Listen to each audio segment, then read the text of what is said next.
تحریک تحفظ آئین پاکستان نے 26 جولائی کو ملک بھر میں احتجاج کا اعلان کر دیا۔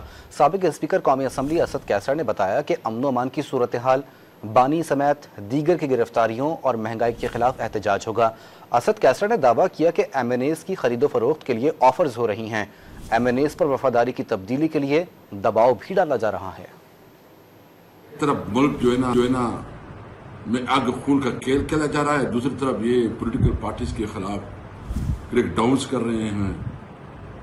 ایم این ایس کی خرید فروخت کے لیے بڑے بڑے آفرز ہو رہے ہیں، ان کو دبایا جا رہا ہے، ان کے اوپر پریشر لایا جاتا ہے کہ وہ اپنی جو اپنی لائلٹی ہے، وفاداری، وہ چینج کریں، اور ان کو کوئی شرم نہیں ہے، کوئی حیا نہیں ہے۔